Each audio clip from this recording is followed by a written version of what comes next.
Hey everyone, welcome back to Corporate Decoder. This time we're diving into the world of Lomond Therapeutics Holdings, a company chasing breakthroughs in cancer treatment.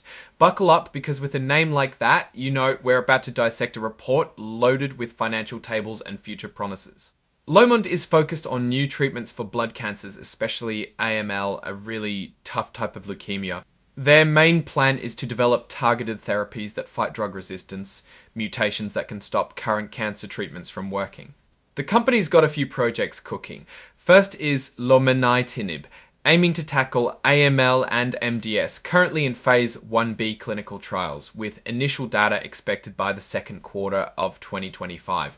They have licensed Lomond from Lomond Therapeutics for AML and CLL, with phase 1 data from a healthy volunteer study occurring in late 2024 and a lead menin inhibitor from Lomond Therapeutics for AML, expecting a drug candidate nomination in the second half of 2025. Acute myeloid leukemia, or AML, is an aggressive cancer of the blood and bone marrow. FAT3 is a gene linked to cell growth and survival, but it can mutate, causing the cancer to resist treatment.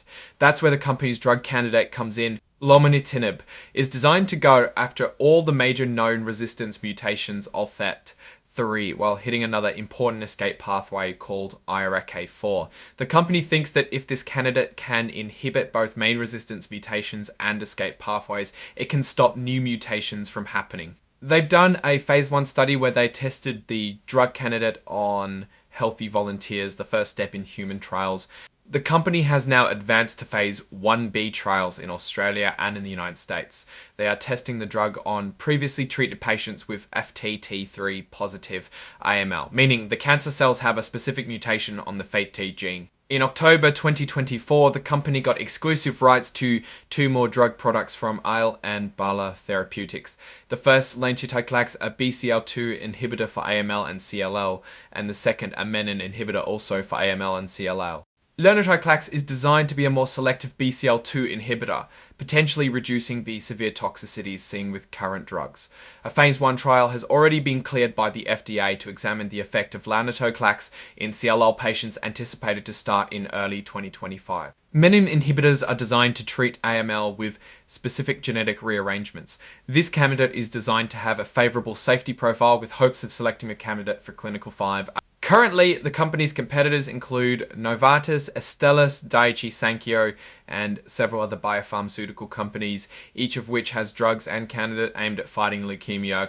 Here's where it gets a little complicated. The license agreements with Lomond and Lomond are with related parties, meaning they were with companies related to Lomond through common ownership, which could raise some conflicts. They acquired the right to the drug product candidates by issuing promissory notes to Lomond and Lomond, and also entered into two separate licensing agreements with Virium, where key figures had related interests. This requires a high level of scrutiny to ensure that all is fair and transparent in these agreements.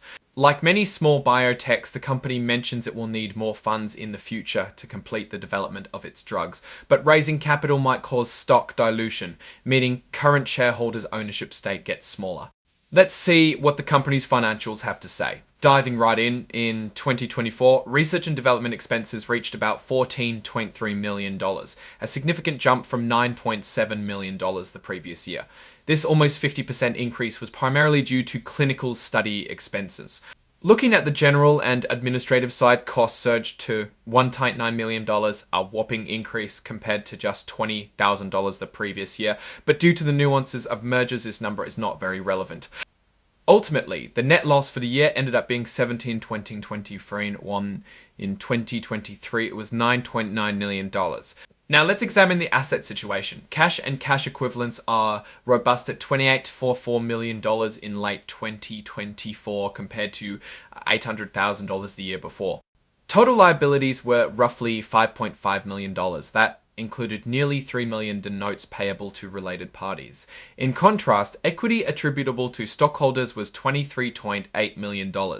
The company says they'll need a substantial amount of funds to actually get these to market. So far, they've had to sell equity and borrow money to stay afloat.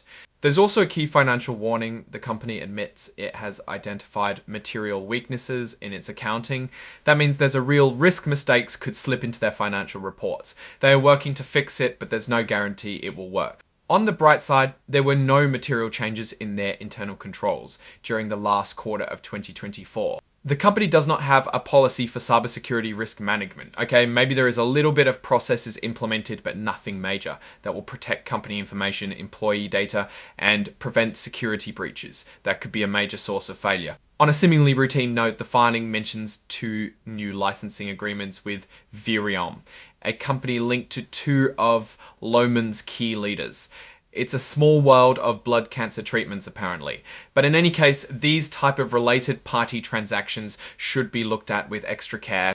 But on a more serious note, the company mentions that our president, chief operating officer, is spending around 30% of his time on the company, while also having ties to many other companies like Lomond Therapeutics and even Viriom, where he is a director and indirectly owns a majority of shares. Ian Dukes, Dr. and Nikolai Savchuk. Doctor, who serve as officers and directors, each has option awards valued at over $4 million on paper, with a strike of $1.3 and have a consulting agreement that pays them $400,000 per year. And in light of this, it's important to ensure that management's interests align with shareholders, particularly given these cozy ties to related entities. Lomond Therapeutics is at an early stage and has not yet generated revenue.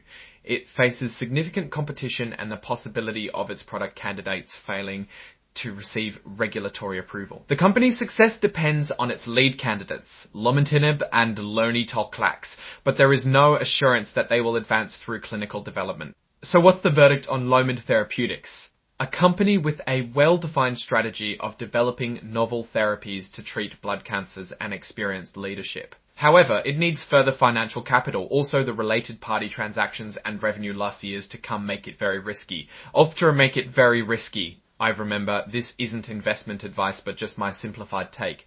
Thanks for tuning into Corporate Decoder. If you found this insightful, give us a like, drop a comment, and subscribe for more deep dives into the world of corporate filings.